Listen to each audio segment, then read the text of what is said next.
El mandatario venezolano cuestionó la decisión de Estados Unidos de ofrecer $20 millones en ayuda humanitaria y afirmó que si el gobierno colombiano intentaba lo mismo, su aporte serían 30 toneladas de drogas para aportar a Venezuela.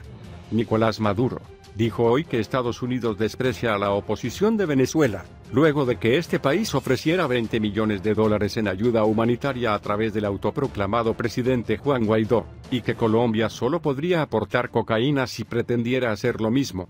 Salió Mike Pompeo diciendo que tienen $20 millones para ayuda humanitaria del nuevo gobierno interino. Yo digo que barato salió el golpe. $20 millones. ¿Eso es lo que le van a dar a Guaidó?, señaló el mandatario en una rueda de prensa en el Palacio Presidencial de Miraflores. Señor Mike Pompeo, ¿usted pensó lo que iba a decir?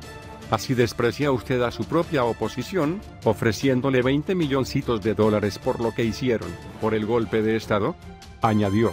El gobierno estadounidense anunció ayer que destinará $20 millones en ayuda humanitaria a Venezuela, un país sumido en una severa crisis política, económica y social, y que los recursos serán entregados al gobierno interino de Guaidó, que hace 2 días dijo que se atribuía las competencias del Ejecutivo amparado en la Constitución. En ese sentido, Maduro señaló que la iniciativa, que surgió en medio de un encuentro en la OEA para tratar la crisis venezolana, se asemejó a una subasta.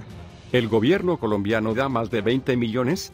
Dijo Maduro. Habrían consultado a la delegación colombiana en la OEA. Cocaína es que pueden dar y nadie aceptó que donaran cocaína, agregó al señalar que el gobierno colombiano tenía listas 30 toneladas de drogas para aportar a Venezuela en forma de ayuda humanitaria. Las declaraciones de Maduro ocurren en medio de la elevada presión local e internacional contra su nuevo gobierno de 6 años, que se instaló hace 15 días en medio de denuncias de ilegitimidad. El líder chavista se impuso con holgura en los comicios de mayo pasado, a los que no se presentó el grueso de la oposición por considerarlos fraudulentos. Por ello, el antichavismo considera que el líder chavista usurpa la presidencia ya que su segundo periodo de 6 años es ilegítimo, y que por tanto el poder ejecutivo recae en el jefe del Parlamento hasta que sean convocadas nuevas elecciones, según la interpretación que hacen de varios artículos de la Carta Magna. Habrá que convencer al líder venezolano que su acto final debe ser una salida pacífica. La crisis política y económica de Venezuela dio un giro fatídico el miércoles cuando el presidente de la Asamblea Nacional, de 35 años, Juan Guaidó, se autoproclamó presidente interino y rápidamente fue reconocido por Estados Unidos, Canadá, la Organización de Estados Americanos y la mayor parte de los gobiernos de América Latina. Una manifestación masiva convocada por Guaidó hizo salir a una multitud que agitaba banderas y entonaba cánticos pidiendo que se fuera Maduro. Sin embargo, el sitiado gobernante, Nicolás Maduro, desafiante, se mantuvo en su postura, bramando contra los golpes de Estado y las intervenciones gringas, rompiendo relaciones con los Estados Unidos y exhortando a las Fuerzas Armadas a mantenerse de su lado. Rusia, aliado y benefactor de Maduro, lanzó advertencias feroces a los Estados Unidos en contra de cualquier tipo de intervención. El ministro de Defensa venezolano declaró que las Fuerzas Armadas, por largo tiempo un bastión de respaldo para Maduro, lo apoyaban, pero mucho de ese apoyo depende de si la tropa acompañará. Que Maduro tiene que irse es obvio desde hace tiempo, desde que sucedió al hombre fuerte de izquierda Hugo Chávez, en 2013, su mala gestión, nepotismo y corrupción, exacerbados por la caída en el precio del petróleo, fuente principal de ingresos para Venezuela, sumieron al país en la ruina. La hiperinflación convirtió a los salarios en despreciables, la población muere por hambre y la falta de atención sanitaria, y millones han huido a los países vecinos. La cuestión es cómo derrocar a Maduro sin un baño de sangre. Maduro, con la oposición dividida y las Fuerzas Armadas respaldándolo, se aferra tenazmente al poder, culpando en gran parte a los hostiles Estados Unidos por los males del país. Cubrió la Corte Suprema de aliados, creó una legislatura paralela, reprimió las manifestaciones masivas por la fuerza y organizó su propia reelección en mayo del año pasado. Sin embargo, la legislatura original, la Asamblea Nacional, a pesar de estar formalmente privada de poder por Maduro, permaneció bajo el control de la oposición y es la fuente de poder legítima. Cuando Guaidó, hasta ahora un ingeniero poco conocido con habilidad para formar coaliciones, fue elegido presidente de la legislatura el 5 de junio. Rápidamente declaró ilegítimo al presidente e invocó un artículo de la Constitución que le transfiere el poder al presidente de la Asamblea Nacional, en caso de que la presidencia del país quedara vacante. Su convocatoria a manifestaciones masivas atrajo a muchos de los pobres en zonas urbanas, que alguna vez fueron ardientes simpatizantes de los estandartes izquierdistas y en contra de Estados Unidos proclamados por Chávez, y que ahora se encuentran casi muriendo de hambre. La confrontación de los dos presidentes hizo surgir perspectivas terribles de masacre, especialmente si los militares están del lado de Maduro. En este revoltijo, el respaldo manifiesto de los Estados Unidos hacia Guaidó desempeñó un rol importante. El vicepresidente Mike Pence dejó en claro ese respaldo esta semana en un tuit y video ampliamente difundidos, y en una llamada telefónica del 15 de enero a Guaidó, en la cual le ofreció su respaldo firme a la Asamblea Nacional como el único organismo democrático legítimo en el país. Ese soporte es apenas simbólico. Reconocer a Guaidó como el presidente legítimo le permite al gobierno de Estados Unidos liberar millones de activos venezolanos congelados por las sanciones impuestas sobre Maduro, un dinero que la oposición podría utilizar para asistencia humanitaria o para financiar las nuevas elecciones que prometió Guaidó. El jueves, la administración Trump prometió $20 millones en ayuda inicial. Pero la intervención estadounidense también implica riesgo.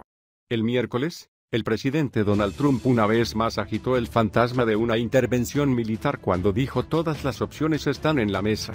Una sugerencia similar de Trump en agosto de 2017 fue rápida y apropiadamente rechazada por los líderes sudamericanos. Cualquier intervención militar podría resultar catastrófica, en especial, si Rusia, el proveedor de armas principal de Venezuela, interviniera. Incluso medidas tales como las sanciones al petróleo venezolano, podrían empeorar el desastre humanitario. La administración Trump tiene razón en respaldar a Guaidó. Pero, dada la historia del respaldo estadounidense a las dictaduras de derecha en América Latina, Estados Unidos debe ser visto como participante de una coalición amplia de países sudamericanos y otras naciones democráticas, para ayudar a que los venezolanos alcancen un final pacífico para una dictadura destructiva. Lo que es indiscutible en este momento tenso es que el mal gobierno de Maduro es intolerable y que debe irse. Una variedad formidable de países han reconocido a un líder nuevo y joven. Ahora es su obligación hacer todo lo que esté en su poder para convencer a Maduro, si es necesario garantizándole protección, que su acto final debe ser una salida pacífica. El organismo dijo que la economía de Venezuela es hoy menos de la mitad de lo que era en 2013. La aceleración de la hiperinflación en Venezuela se prevé que continúe y supere la tasa de los 10,000,000% en 2019, mientras que la contracción acumulada de la economía supera ya el 50% desde 2013, aseguró este viernes el Fondo Monetario Internacional. La aceleración de la hiperinflación de una tasa que en 2018 estuvo cercana a los 2 millones% pasará a una tasa que, si bien recuerdo, iba a estar en 2019 en 10 millones%. Seguimos pensando que hoy, con la información que tenemos, sería el escenario inflacionario que se va a dar si no hay cambios de políticas, indicó Alejandro Werner, director para América Latina y el Caribe del FMI, en rueda de prensa. Werner realizó estas declaraciones en la presentación del informe de actualización de las perspectivas económicas globales del Fondo para la Región, en la que apuntó a una pérdida del impulso en Latinoamérica, que crecerá ahora un 2% en 2019, 2 décimas por debajo de lo previsto en octubre pasado. El funcionario del fondo agregó que si la economía de Venezuela se contrajo en 2018 un 18%, no hay nada que permita predecir que la contracción económica sea significativamente menor en 2019. Esperamos seguir viendo una contracción económica de 2 dígitos en 2019. Con esto, la contracción acumulada de la economía venezolana desde 2013 será mayor al 50%. Esto es, la economía venezolana es hoy menos de la mitad de lo que era en 2013, subrayó. Ante los acontecimientos políticos en Venezuela, Werner reiteró que el FMI se guiará por la comunidad internacional a la hora de reconocer oficialmente al gobierno de Venezuela, después de que Juan Guaidó se proclamase presidente encargado este miércoles. Guaidó, el presidente de la Asamblea Nacional, Legislativo, se proclamó presidente interino de Venezuela al considerar ilegítima la posesión para un segundo mandato del presidente venezolano, Nicolás Maduro, el pasado 10 de enero.